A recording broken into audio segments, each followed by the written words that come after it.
በስመ አብ ወወልድ ወመንፈስ ቅዱስ አሐዱ አምላክ አሜን። እንደ አምላክ በሚሆን በአብ በወልድ በመንፈስ ቅዱስ ስም ኅዳር 28 በዚህች ቀን የሀገረ ኒቅዮስ ኤጲስቆጶስ ቅዱስ ሰረባሞን በሰማዕትነት አረፈ። ይህም ቅዱስ በኢየሩሳሌም ሀገር ከሌዊ ነገድ ለሆነ ለእስጢፋኖስ ከዘመዶቹ ውስጥ ነው። የአባቱም ስም አብርሃም ነው። እርሱ የሌዊ ልጅ የዮሴፍ ልጅ ለስምዖን ወንድም ለእስጢፋኖስም እናት ወንድሟ የሆነ ነው። በተወለደም ጊዜ በአባቱ ስም ስምዖን ብለው ጠሩት። አባቱም ሲሞት ክርስቲያን ይሆን ዘንድ ወደደ። ከእግዚአብሔርም የታዘዘ መልአክ ተገለጸለትና ወደ ኤጲስቆጶስ አባ ዮሐንስ እንዲሄድም አዘዘው። እንዳዘዘውም ሄደ።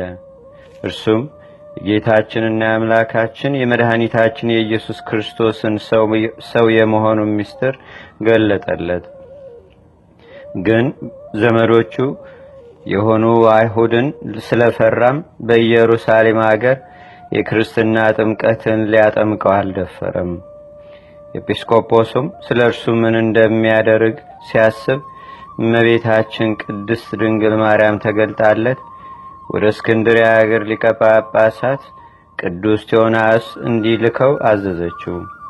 ሰረባሞንም እየተጓዘ ሳለ እነሆ የእግዚአብሔር መልአክ ቀደም ብሎ በሰው አምሳል ወደ ቴዎናስ ቀርቦ ስለ ቅዱስ ሰረባሞን አስረዳው። ሰረባሞንም በደረሰ ጊዜ የእግዚአብሔርን ሕግ አስተምሮ የከበረች የክርስትና ጥምቀትንም አጠመቀው።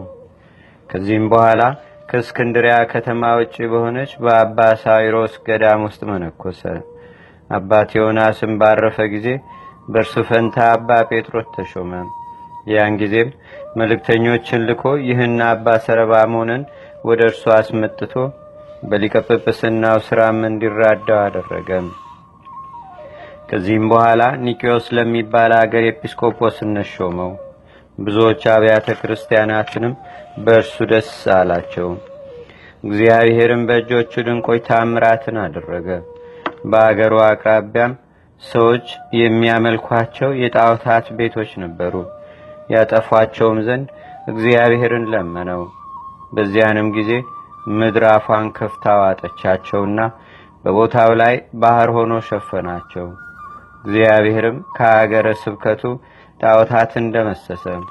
ዳግመኛም አብን ወልድን መንፈስ ቅዱስን አንድ አካል የሚያደርግ የሰባሊዮስን ስድብ አስወገደ።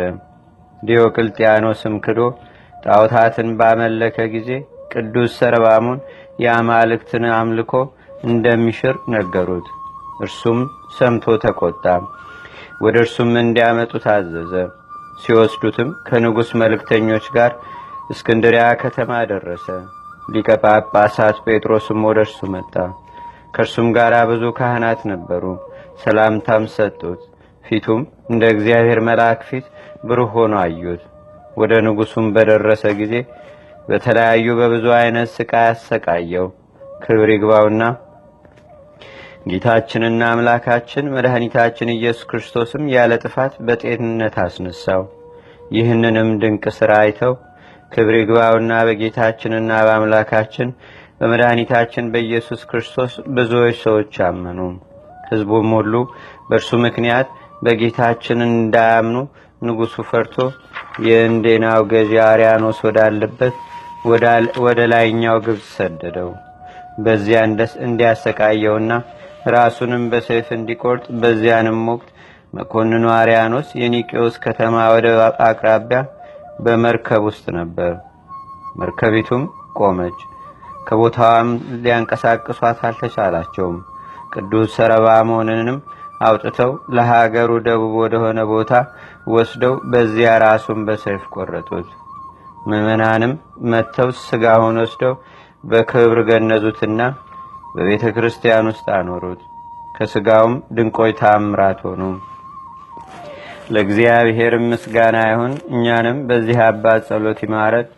በረከቱም በአገራችን በኢትዮጵያ በሕዝበ ክርስቲያኑ ሁሉ ላይ ለዘላለሙ አድሮ ይኖር አሜን። ሰላም ለከ ለቀዳሜ ሰማዕት ዘመዱ ወፈጻሜ ስም ሱታፌ ክበዱ ሰረባሞ ላይሌከ አማላውያን ሰደዱ ሶበርእዩ ስለ ፈጣሪ ለስነገጽከ ባውዱ ታይተ ገሪከ አናብስ ሰገዱ ሰላም እብል ሰና ሰረባሞ ዘይፍራታ ነጺሮሙ ጥቀ ለህሊናሁ ጥባታ ከመይኩኑ ሰማይተ ውስተ አውደ ግሩም ሀተታ ገደፈ አብ ጓሎ እምኒ ወለታ ወመርዓትኒ ሀደገ ታማታ። በዚችም ቀን በኢትዮጵያ ምድር በደብረ ቁንጽል ተጋድሎውን የፈጸመ አባ ሊቃኖስ አረፈ። በረከቱም በአገራችን በኢትዮጵያ በሕዝበ ክርስቲያኑ ሁሉ ላይ ለዘላለሙ አድሮ ይኑር፣ አሜን።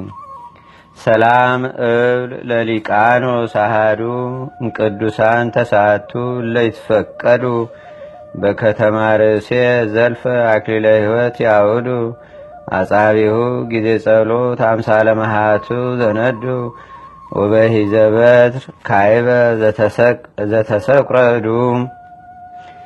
አንድ አምላክ በሚሆን በአብ በወልድ በመንፈስ ቅዱስ ስም ኅዳር 29 በዚች ቀን ክብር ይግባውና ጌታችንና አምላካችን መድኃኒታችን ኢየሱስ ክርስቶስ ከእመቤታችን ከቅድስተ ቅዱሳን ከድንግል ማርያም ለተወለደበት ልደቱ መታሰቢያ የሆነ በዚችም ቀን ለአባቶች ሊቃነ ጳጳሳት 17ኛ የሆነ የተመሰገነና የከበረ የእስክንድርያ አገር ሊቀ ጳጳሳት ቅዱስ አባት ጴጥሮስ በሰማዕትነት አረፈ።